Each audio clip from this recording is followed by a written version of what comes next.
My sister dropped her kids off at my house and demanded I babysit them while she goes on an 8-week vacation. When I threatened to report her to the police, she arranged to have me assaulted in my own home so she could take them back. Unlike real gold, kids raised as golden children never turn out to be as pure as their parents see them. Growing up, my sister always got her way, no matter how nasty or irrational she acted towards me. She got away with it all the time, and that's because she was the golden miracle child. What aided this most likely was also that my sister was stunningly beautiful. She had thick curly hair and light eyes, and my mom spent a lifetime comparing our looks. I have dark eyes and straight hair, and I was never as pretty as my sister. My mom loved making comments comparing us after we both became teenagers. She was constantly telling me to try and dress like my sister and asking her to teach me makeup, but my sister would also bully me and make fun of me if I ever asked her for help making myself prettier. That's how we grew up to be extremely resentful of each other. I think my sister just latched onto the worst traits that we saw in my mother while I rejected them all. I think being put on a pedestal her whole life by my mom for simply being beautiful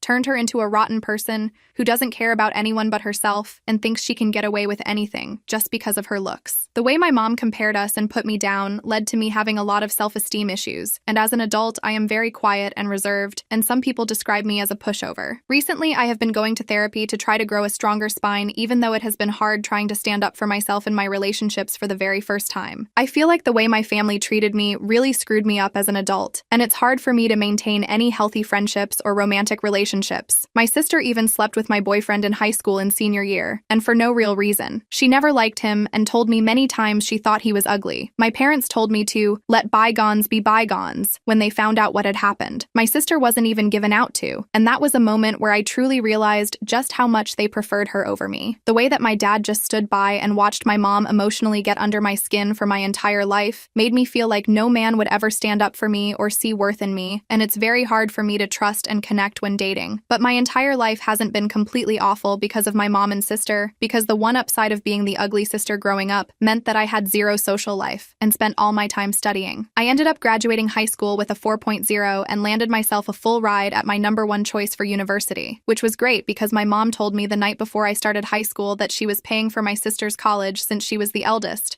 but I would have to go to community and pay my way through it on my own. I remember sobbing and asking her why she didn't love me like she loved my sister, and she insisted that she did, but my sister deserved it more since she was her firstborn. The day I had landed my scholarship, I spent the entire day so excited to tell my parents about it. I guess part of me was kind of happy to have something that my sister didn't. My sister had spent all her time in high school partying and earning poor grades without any flack from my parents, and she was only going to college because my parents could pay for it. She wasn't even going to a very good one because her grades are so crap. So the day I rushed home to tell my family that I had gotten a full ride to a prestigious university, I had never been so excited to share good news with my family. But when I got home and told my parents about my scholarship, oh, my dad said was good job, and my mom didn't even look up from her phone or give me any response. Then she ignored me for the entire week after I had shared that news. I tried to ask her why she was mad at me for getting a scholarship for college, but she literally just avoided making eye contact with me and walked into the other room. It was like she literally hated me for earning my scholarship, when most parents would be excited. Whatever. That's when I started to understand just how alone I was, and how isolated my family wanted me to feel. I didn't understand why either. Why had my mom even had me just to spend a lifetime hating me, and in turn, making me hate myself? The day I got my scholarship turned into one of the worst days of my life as I cried myself to sleep and accepted that I would never have a family that loved me, not like my sister did, and I despised her for it. That night, I wrote in my journal until the sun rose about what I wanted to do with the rest of my life. I was tired of being this sad little girl, and I decided I was going to transform every ounce of rage I had into academic success. Instead of throwing myself a pity party and begging my parents for love and attention, I was going to redirect all my focus and energy to my studies as I always had, and give myself something they never could. I was going to be stable, independent, intelligent, and educated, even though I might never be loved. So that's exactly what I did. I went to school and graduated with honors. I got a fantastic position in a company I interned for right out of college, and I've been making 6 figures since I turned 23. When I came home for the holidays, I would tell my family about how I was doing, and I would get random compliments from extended family members, but my own parents never went out of their way to acknowledge or congratulate me for my accomplishments. As an adult, I knew better than to tell my mom about my high position at my company, or how much I was making since I knew it would just make her resent me more. But I told my dad, and one year he even told me that he was happy for me, and it was the nicest thing either my parents have ever told me. But even as an adult, my mom still treated me like an unwanted guest, and although I only saw them during the holidays, she would do everything in her power to get the attention off me if anybody asked me a question or directed the conversation towards me. For example, we were having Christmas dinner one year when my uncle congratulated me on a promotion I had been telling him about earlier that day. It was my second promotion within the company, and I had gotten a significant raise as well. I had been telling him about how I was looking into purchasing my first house. My uncle mentioned the promotion and the potential house, and a few other extended family members congratulated me and were pretty unexpectedly kind about the news. Another one of my cousins asked me what area I was house shopping in,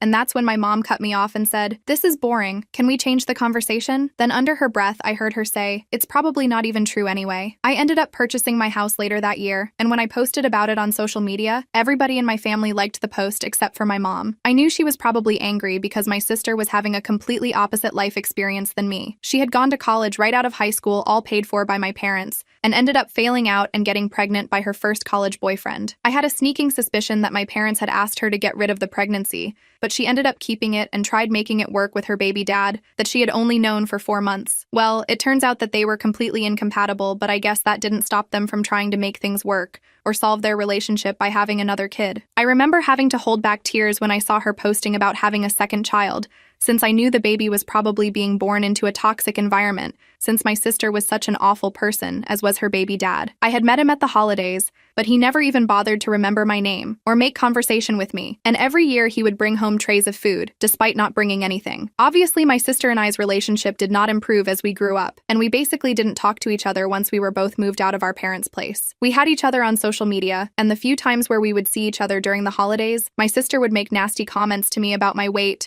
or the way I was dressing. I honestly think she was just projecting because I wear a lot of designer clothes and I like cycling through my designer purses, and she would constantly ask me what fake A purse I had brought this time. One year, as soon as I walked in the door for Thanksgiving, she looked me up and down and said verbatim, "I see you're dressed up again like the stuck-up bitch you are." It was so ridiculously rude and uncalled for, and she would even constantly insult me right in front of her kids, using curses and everything despite her kids being young. I don't feel bad saying that my sister is pure trash, and that I didn't feel bad for anything I did after she dumped her kids on my doorstep out of nowhere one day. I had just been relaxing in my house one weekend morning after a long work week when my doorbell rang, and I was completely shocked to see my sister's 10 and 7-year-old standing on my front porch holding overnight bags. When I asked them what they were doing here, they said their mom was going on vacation for 8 weeks, and that she said I was watching them. My sister and I hadn't spoken since our family's July 4th BBQ, where she told me not to have more than one plate because she was sick of staring at my muffin top. I had no idea why she thought I would be her free babysitter for 2 months. My nephews were good, quiet kids who were obviously confused as well, so I let them inside while I started calling my sister. My sister ignored my first 10 calls, but I kept at it until she finally answered. As soon as she picked up, I said that there was no way that I was watching her kids, and that if she wasn't here to pick them up herself as soon as possible, then I will be calling CPS on her. I was literally Googling the number for Child Protective Services while I had her on speaker when she dropped a bombshell on me. Her voice got incredibly deep and scary as she blackmailed me by saying that she would call my job and inform them that I was not taking my bipolar medication and get me fired. Even though my sister was an idiot who didn't understand anything about my job, my career was the most important thing to me, and I couldn't risk anyone threatening my position there. I just hung up after she said that and tried to figure out what to do next. I felt like my head was going to explode from the stress. Not only could I not watch her kids, but I had a trip planned a month from then to go visit my long-distance boyfriend, Eric, all the way in Australia, and meet his family for the first time. We had been dating for a while, and I had been anticipating this trip all year. It was so important since he was introducing me to his mom and dad, and I wanted it to go perfectly. Now my life was thrown into chaos all because of my moron sister, and I had no idea what I was going to do. I had no idea who else to call other than my mom, and I shouldn't have been surprised that she sided with my sister, just like she had literally always done. I told my mom that my sister hadn't even come to drop her own kids off, and she said that they were old enough to come to my house alone anyway. My mom started guilting me and saying that my sister has done a lot for me, and that I needed to be there for her just this one time since I never was. That made me lose my mind, and I screamed at her at the top of my lungs and asked her to tell me one single time where my sister has been there for me or improved my life in any way. I told my mom that both her and my sister had never been there for me and had treated me like I was some unwashed dog in their house instead of their own family. I demanded my mom visit me so that worst-case scenario I could leave my mom in my house while I flew to Australia as my nephew's caretakers instead of me. I had very little hopes that my sister would abandon her trip to come back for her kids since she was so quick to dump them on me. When my mom finally got to my place, she was cold as ever and looked at me with the same hateful eyes that she always had for me. We sat down in my living room and my mom explained to me that I was being an awful sibling to my sister as always, and lectured me about family being there in each other's times of needs. I ignored all my mom's appreciate crap and demanded to know exactly what kind of vacation my sister was on that was so important that she would forget her kids and leave them with someone who essentially hated her despite being her own sister. I told my mom that everything about this was weird and suspicious, and my sister disappearing for 8 weeks out of nowhere and leaving 2 young kids behind made no sense. And then I wanted the truth if I was going to be involved without consent like this. That's when my mom's face changed, and eventually she admitted to me that my sister wasn't just going on some vacation, she was actually being flown out by her sugar daddy. I literally laughed when she said this because I thought she was joking, but her face was dead serious. I was so emotionally exhausted at that point, and I freaked out on my mom asking her how she could be okay with this in any way. I told her that she had raised a complete loser of a daughter who left the country to go see a sugar daddy, instead of just getting a job to support her kids. My mom, of course, threw all my words back in my face and defended my sister as she always had, and at one point she even said that it didn't matter how much money I had or how nice my house was, that I would always just be the ugly duckling compared to my sister, born ugly, and I was going to die ugly. After she said that, I had to restrain myself from grabbing her by the shirt and throwing her out of my house. When I screamed at my mom to get the hell out of my house, she yelled back that she wasn't going anywhere, and when I tried directing her out of the room, she pushed me with all her strength into a coffee table that had one of my favorite vases on it. My boyfriend had gifted it to me the last time he had visited US, and it was one of my favorite possessions. But after my mom pushed me into the coffee table, it fell on the floor and broke into a bunch of little pieces. Looking at the vase destroyed on the floor made me feel just as broken, and I think I had a full-on mental breakdown and started screaming and crying at my mom to get out of my house, where I was calling the police on her. I feel so bad because my nephews could definitely hear me from the other room, but I was a mess at that point. It had been such a long, painful day. After I finally managed to get my mom out of the house, my nephew poked their head out of the room and asked me if everything was all right. Their eyes were so wide and they looked so nervous and sad that it just broke my heart. Even though I didn't know them very well at all, they were just kids with a mess of a mother, and I felt so bad for them in that moment. I ordered DoorDash for all of us and let them watch movies and play video games in my living room until they passed out late. When I finally got through to her, I immediately started yelling at her for completely disrupting my life, and I brought up CPS again. My sister just gave me this sinister laugh over the phone and told me again that it was my own choice, that I could either watch her kids or lose my job. At one point, she hissed that she knew I was nothing without my job and that I would go back to being a loser without it. This stung me right in the heart because it was the honest truth. I had my degree and a solid resume, but I really identified with my career success, and I would do anything not to lose it. At that point, I was crying and asking my sister why she hated me so much, and why she had abandoned her little kids for a sugar daddy. She just said that she was the type of woman who could make millions from a sugar daddy in 2 months, and that was something I never had to worry about. I think she was just trying to break me down and make me feel small at that point, so I just gave up, and honestly, it was working. We went back and forth for a while until my sister literally hung up on me after a final threat of contacting my job, and I just broke down in tears again, realizing that I had no power against her. My nephews were downstairs watching a movie in the living room, and so I had privacy upstairs and decided to call my boyfriend. I hadn't had a chance to talk to him since my nephews had been left on my doorstep, and I ended up breaking down and venting to him about all the details of the situation. I couldn't hold back tears as I told him about my sister's threats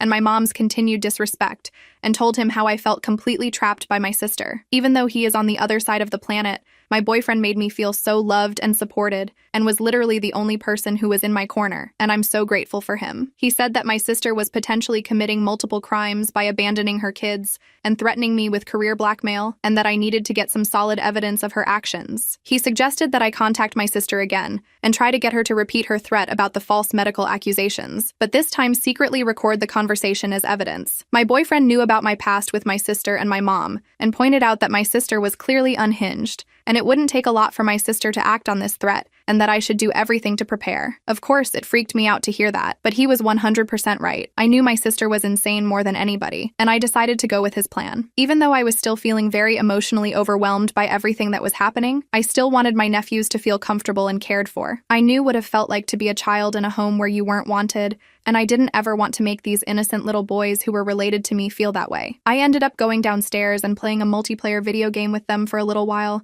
and it ended up being really fun. They were so surprised when I knew how to play first-person shooters, and were so cute as they were giggling and laughing while watching me get call after call. I wasn't expecting to bond with them after such a stressful weekend, but when we all ordered pizza together and had a contest to see who could eat the most pieces of pepperoni, I realized that I honestly loved the 2 little boys. They were nothing like their mom, even though I knew my sister couldn't couldn't have been a great parent. They were both super polite, and even though it took a little while for them to come out of their shells, they were both really sweet, funny little boys. They were very good about cleaning up after themselves, and were always saying please and thank you. As I was hanging out with my nephews into the afternoon, I realized that they both had holes in their socks, and my older nephew's clothes looked sort of small on him. I looked through the rest of the clothes my sister had packed for them, and realized that they were all either old or too small for the boys they were meant for. Again, I wasn't incredibly surprised that my sister was a cheap, neglectful parent, and I decided to take my nephews to the mall for some new wardrobes. I almost cried multiple times during that trip to the mall because my nephews completely came out of their shells and were so excited and happy running around the mall. Like I said, I remember what it felt like to be a neglected child,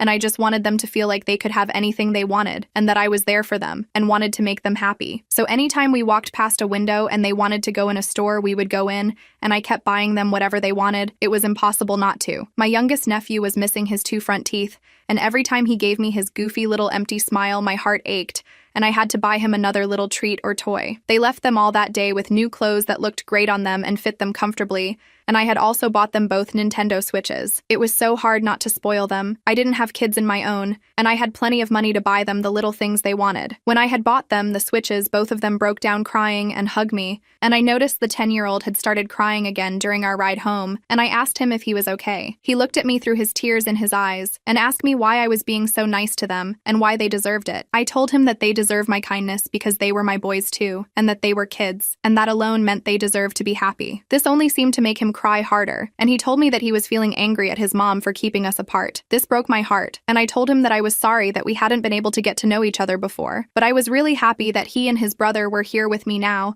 even if I hadn't expected it. I asked him some questions about how his home life was, and it was exactly as I expected. My older and younger nephew both slowly started to open up to me about how much their mom poorly treated them at times. My heart felt like he shattered into a million pieces as I heard this. I knew that my sister and her baby dad were horrible people who were probably doing it, but it was another thing to hear it straight from their mouths and hear the pain in their voices. When we got home, I cooked a big dinner for all of us, and they played on their Switches together for the rest of the night. I left them alone in the living room to go call my sister again in my room, ready to play out the plan my boyfriend had given me. This time I tried my best to stay calm and collected on the phone, even though I wanted to call my sister every name in the book.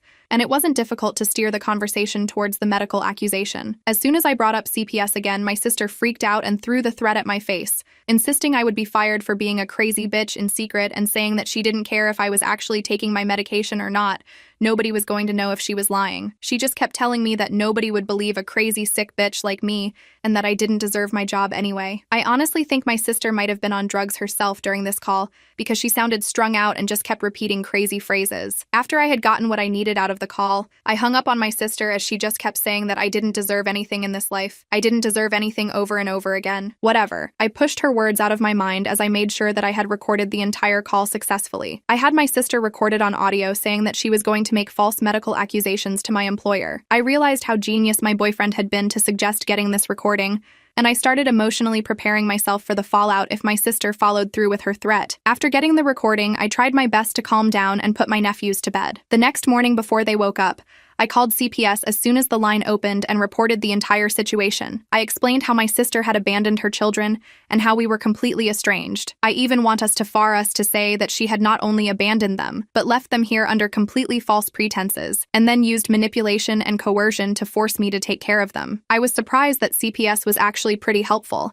and I shared the recording with them. The agent that I spoke took a moment to listen to the recording and said that it was clear that my sister was using blackmail to neglect her children and was certainly committing a litany of crimes. The agent informed me that they would be opening an investigation immediately and that my sister would be contacted as soon as possible. I was shaking after the call and tried to decompress the best that I could and spend the rest of the day with my nephews, relaxing and bonding with them. My mom ended up calling me the next day, and I really have no idea why I even picked up. I think I was just still so disoriented and emotionally vulnerable, and ended up getting into another huge fight with her over the phone. I let it slip to her that I had gone and called CPS, and then my sister would finally pay for the way she treated me, and my mom hung up as soon as I said that. I'll be honest, I was shaking after those calls. Just making the call to CPS was so nerve-wracking, and then fighting with my mom over the phone and telling her about CPS felt like a huge mistake. I didn't regret calling CPS, but I knew that my mom would do anything to protect my sister, and that she didn't care about my nephew's safety just the same as my sister. All I really knew about my mom was that she hated me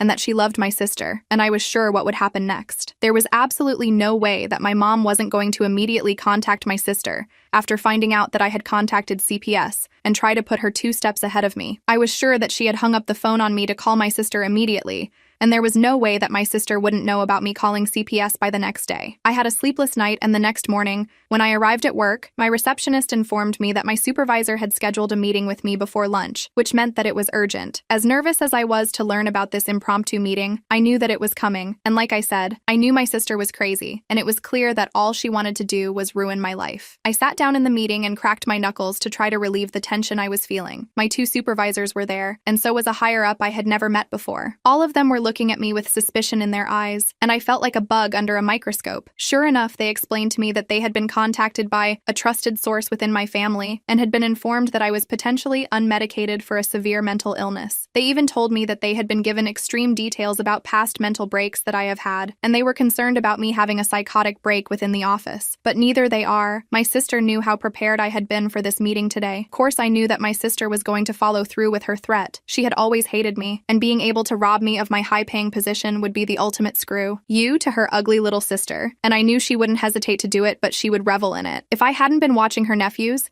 even if I hadn't called CPS, then I'm sure that she would have held it over my head and just kept blackmailing me into doing whatever she wanted me to do for her. So in a way, I was happy to be dealing with this and getting my sister's crap out of the way. I took out my briefcase and gave all of the supervisors a copy of my doctor's letter, as well as the attached documentation that proved that I had been diligently following my medication regimen. There was proof going back almost 5 years that I had never missed a prescription pickup date and that my medication had been regular as well as my moods. I had verification from not only my primary care physician, but my therapist and my psychiatrist as well. I gave my supervisors an informative but concise explanation into the issues within my family and my sister's own mental health struggles, and informed them that the claims were completely unfounded, and they could be sure of my stability based on all the medical paperwork I was providing for them. My supervisors took a while to look through all the paperwork, but as soon as they saw that I had medical evidence from multiple MDs, they seemed completely satisfied and even apologized to me for the inconvenience of calling me into this meeting and explained that they just had a responsibility to do their due diligence before they closed this matter. My one supervisor even took the opportunity of the meeting to congratulate me on the successful quarter I had just had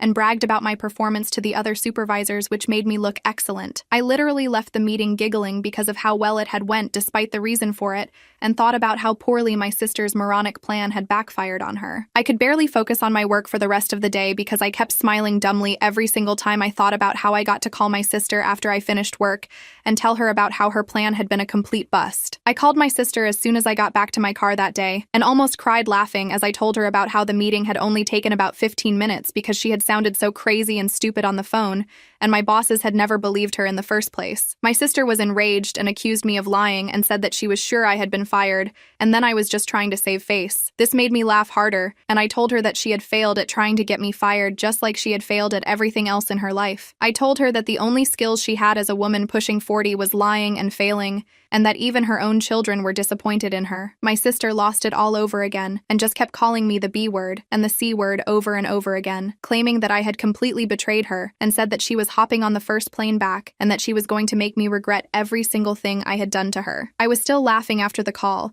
but by the time I got home and reunited with my nephews who were in much better mood since they had gotten dropped off at my place, I realized that this whole situation was far from over and might get worse before it got better. All I knew for sure was that my sister was completely out of her mind, and now she was flying home from another country to come get revenge on me. I realized that I was honestly terrified of what was going to happen next. My sister basically had nothing to lose at this point, and she had always been unhinged, and I started to fear for my safety. Then I started to think about my nephews. I wondered if I had made a mistake calling CPS. A huge part of me wished my sister had lost her passport overseas and never came home. I had gotten so much closer to my nephews in the past couple days, and I realized that my heart was going to break when they had to leave. I didn't want to say goodbye to them. I didn't want to watch them walk back into my sister's arms. She was perpetuating the same thing my mom had done to me, and I realized I hated her more than anyone on this earth. I checked on my sleeping nephews as I couldn't sleep since my mind was racing, and I cried quietly in the hallway after closing the door to the guest room. They were such innocent little boys, and they didn't deserve any of this. The next day was a complete shit show. I was awoken to the sound of somebody knocking on my door, although it sounded like somebody slapping a sandbag over and over on my front door. When I opened it, there was my sister next to a guy who had to be maybe 6'5" and weighed almost 300 pounds. He was gigantic, and one of his hands was the size of my entire head. I can barely see my mom standing right behind him, and before I could even open my mouth to tell them to get the hell off my property, the man put his hand on my shoulder and shoved me down with all his might. My sister and my mom and the stranger all made their way inside my house,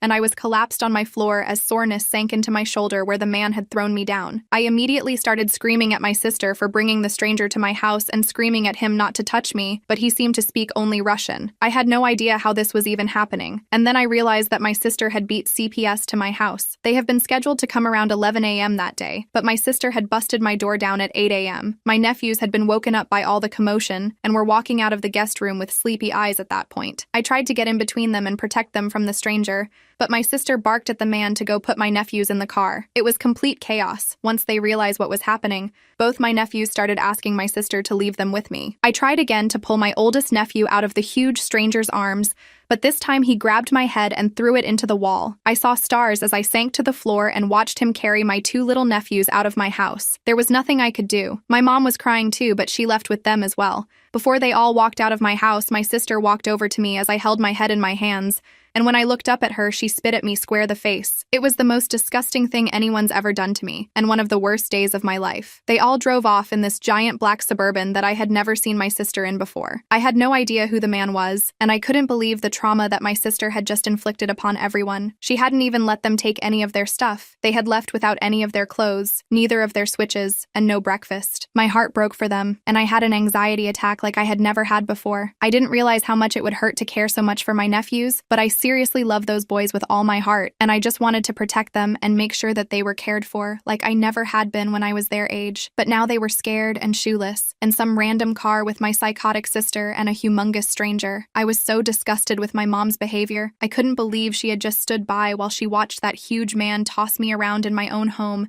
and pull my nephews out of their aunt's house without a word. I couldn't believe how evil my family had become, and I couldn't stop thinking about my nephews. After I calmed down from my anxiety attack, I realized that I needed to snap into action and that time was of the essence, and I was running out of it. When I finally came to my senses, I immediately called the police, and it turned out that they were already aware of the ongoing investigation because of Child Protective Services being involved and having an open case against my sister. I gave them all of the details of what had just transpired in my home only minutes before, and the officer on the line was actually incredibly helpful. My voice was shaking, but I tried to stay steady and focused as I described the stranger, and I racked my mind to try to remember the image of the license plate. Luckily, because of how much responsibility I have in my job, I was used to picking up on and remembering little details that other people ignored, and I somehow managed to remember every single number and letter on the Suburban's license plate. I gave the cops a description of the stranger, the full license plate, and a description of the outfits that my mom and sister were wearing. I really do think my sister was high on some sort of uppers when she came to my house that morning. She looked absolutely feral and had this wild look in her eyes. I think she had been doing substances since she had landed overseas wherever she was vacationing with her sugar daddy. My sister was crazy, but it was like something snapped in her, and I had never seen her act so truly unhinged and detached from reality. After I gave the cops every single little detail that I possibly could remember about my sister and the car they had driven away in, I hung up and did my best to take my mind off things, but I literally could not focus on anything else. I couldn't sleep. I couldn't eat. I couldn't nap. I couldn't watch anything on TV. I just kept seeing my little nephew's faces in my head every time I closed my eyes and could not think about anything else except making sure that they were okay. I thought more about my mom and why she had always made excuse after excuse for my sister, and how it had enabled my sister to grow up into becoming a truly evil person. I even found myself thinking about my sister's trip, wondering what kind of stuff she had done there, if she really had a sugar daddy, and how much he had paid her. I wondered if the money she had made on her trip had truly been worth it. I even found myself thinking about what it would be like if it was just me and my nephews. I had the room for them, and now I definitely had the room for them in my heart as well. The more I thought about it, the more I wanted that outcome, my sister out of the picture, and just me and my nephews. I could give them everything that my sister couldn't, and if my sister and I ended up in front of a judge in a custody battle over my nephews, the judge would be staring at one woman with an overseas sugar daddy and another with multiple degrees and a penthouse office. I tried to think positive things, but random dark anxieties about my nephew's safety kept leaking into my mind. I wondered if the giant man she had brought in my house was her sugar daddy. I wondered if he was with my nephews. I had just been laying on my couch staring at the ceiling, overthinking, not realizing how much time had passed, when I finally got a call back from the police station. They had been searching for the Suburban my sister had left in for hours and finally found them. The officer who had called me back was the same one from earlier and continued to be very helpful and shared a lot of details with me. He told me that they had 3 different police cars on the scene when they went to pull over the black SUV, since they knew the man had already been violent that morning. Sure enough, even with firearms drawn on him, the man ran forward and trying to attack an officer and ended up getting hit in the thigh. He had punched 2 officers in the head and given a female officer a black eye. My sister had also physically attacked the officer who had tried to put handcuffs on her initially. I tried to picture it. My insane sister and the giant stranger physically battling a group of cops on the shoulder of the highway. I could not believe that something like this was actually happening in my family, and I wasn't just watching it on reality TV or something. I was still reeling in shock from everything the officer had shared with me about my sister's arrest, when he began telling me that my sister actually wanted to speak to me. I couldn't believe my ears, and he confirmed that my sister was sure that she wanted to use her one call on me. I asked the officer if he thought she was going to ask me for bail money, and he was honest and said yes, that's what she was screaming about. I told the officer that I wasn't even going to take her call and that she could rot in there for all I cared. The officer ended up giving me an understanding laugh, and I finally finished up the call without speaking to my sister. It was a complete mess, even though my sister was finally behind bars where she belonged. I found out my nephews were in CPS protection, and although they were safe, I was so worried. I also only had a week until my Australia trip, and if I didn't go, I would be losing thousands and thousands of dollars in bookings. Also, as I had mentioned earlier, if I cancel this trip, it would have looked extremely disrespectful to my boyfriend's family before I even got a chance to meet them. I had planned on marrying my boyfriend one day, and the last thing I wanted to do was give his family a bad first impression of me if I was going to be in their life forever. I called CPS to check on my nephews and just asked if I could speak with them, but they didn't let me. I tried to explain to them that I was family, and some of the only mentally stable family they had, but they didn't care. I was dealing with a different department than I had contacted before, and they were relentless. At that point, I was completely emotionally exhausted, and I had officially ran out of options. I spent the rest of the week trying my best to prepare for my trip, while continuing to burst out in random tears as I remembered my nephews and thought about where they might be. I felt so bad because my boyfriend and I had been so excited for this trip for so long, and now it was finally here, and I was completely distracted and full of anxiety. All of our conversations during the week leading up to my flight ended up being about how nervous and tense I was feeling, even though my boyfriend was incredibly kind and supportive as always. I was so angry at my sister for how she had treated her nephews and me, and I couldn't believe how disrupted my life had become because of my sister's one choice to go visit her stupid sugar daddy. I was so thankful that my job had been understanding, but just thinking about how my sister had been so quick to try and get me fired made me feel so betrayed and distressing of anybody in my family. Even my dad was off somewhere and not getting involved in all this drama when he surely was aware of all of it. He was spineless, just like my useless mom. My mom didn't even care about her grandchildren. She had enabled my sister's idiot choices, and that had led to her grandchildren being in the custody of strangers. I was sitting at the bar at the airport on the day of my flight to Australia, 2 cocktails deep, when I started looking at some photos of my nephews that I had taken while they were staying with me. We had taken these silly photo booth pictures at the mall all together, and I couldn't help but begin crying all over again over how much I loved and missed them. I decided that that would be the last time I cried until I landed back in America, and told myself that I really needed to try my best to enjoy the time with my boyfriend and his family. I had a life as well, and I couldn't let my sister ruin my time even from all the way across the globe. My time in Australia ended up going amazingly. I hadn't seen my boyfriend in months, and when he ran to me in the airport and picked me up princess style, I felt my heart explode from happiness. I had been through so much in those past couple of weeks, and just being back in the arms of my boyfriend, who was so warm and caring to me, made me feel so healed, and he spent every moment of the trip catering to me. Meeting his family went excellently, and I got along with both of his parents as soon as I was introduced. They turned out to be really fun, active people, and we did a lot of sightseeing together where they took me to their favorite nature hikes and views in their area. At one point, my boyfriend took me on a hike, just the 2 of us, to his favorite secret waterfall, and we skinny dipped together and just swam and laughed and kissed for hours. It was one of the most romantic days of my life, and I could not believe how perfectly the trip had gone, even though I was so worried before I left. But of course, when I got home, the nightmare with my sister resumed. I decided to head to the local police station a couple days after I landed back in the US to officially press charges against not only my sister, but my mom for breaking and entering into my home. They had that man literally pick me up and toss me to the side so that they could barge into my house, and I was not letting that slide. When I went to go file the charges, I learned that the CPS investigation into my sister was ongoing, and I was kind of frustrated to hear that they hadn't found anything conclusive yet. If they just spoke to my nephews, they would have understood what they had been through. On top of that, my sister had literally been arrested with a guy who had attacked multiple cops, and so I didn't see how that was improved that she was clearly an unfit parent for my nephews. I left the police station that day, content that the charges were filed against my family,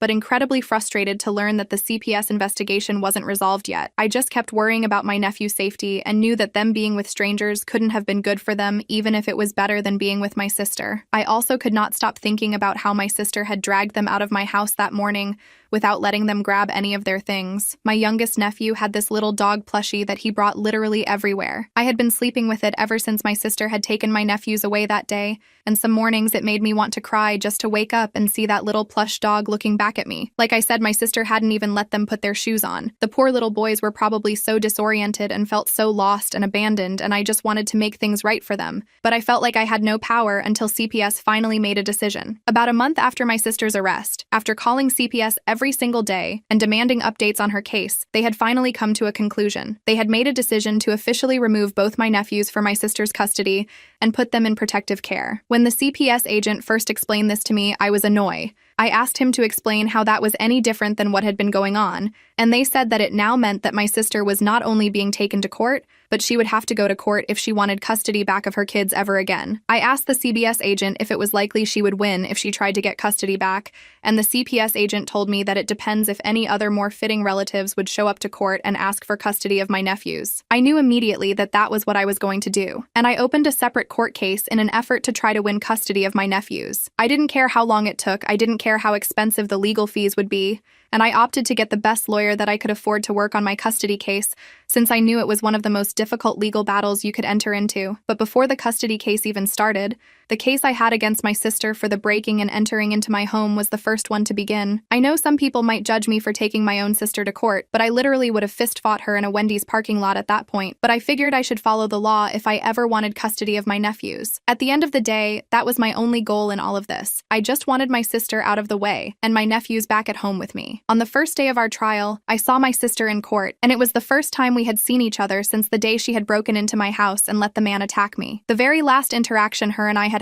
was me looking up at her and her spinning a huge glob of spit directly into my face, so it was fair to say that neither of us were excited to see the other. Well, the trial began, and eventually the judge mentioned that I had opened a custody case against her for full custody of my nephews. I guess my sister's public defender hadn't informed her before then, and she was finding out for the first time in the courtroom that day. Well, my sister has never been one to react well to bad news, and after the judge let the news slip about my custody charges against her, my sister completely snapped. Despite us being in the middle of a courtroom, my sister slowly angled her body towards me, screamed my name, and then pounced on me like some sort of crazed hyena. She was clawing and scratching on my face and trying to rip out chunks of my hair. It didn't take long for the bailiff to come over and pull her off of me, but she managed to bite down extremely hard on my forearm right before he got to her. It was one of the worst pains I had ever felt in my life, and the bite looked nasty and ended up getting infected. All this happened right in front of the judge, and once everything had calmed down, I knew my sister had just sealed her entire fate. It took months and months, almost 2 years actually, for all of the criminal charges against my sister to pass and for her to finally get locked up for good. She was serving a life sentence thanks to all of her crimes stacked up on top of each other, and there was no way she was seeing the light of day anytime soon since her chances for appeal were so poor. I never dropped the breaking and entering charges against my mom, and the only way my mom managed to stay out of prison was by testifying against my sister in court and throwing her under the bus. I don't think I've ever felt such sweet satisfaction as watching my mom blame my sister for everything that had happened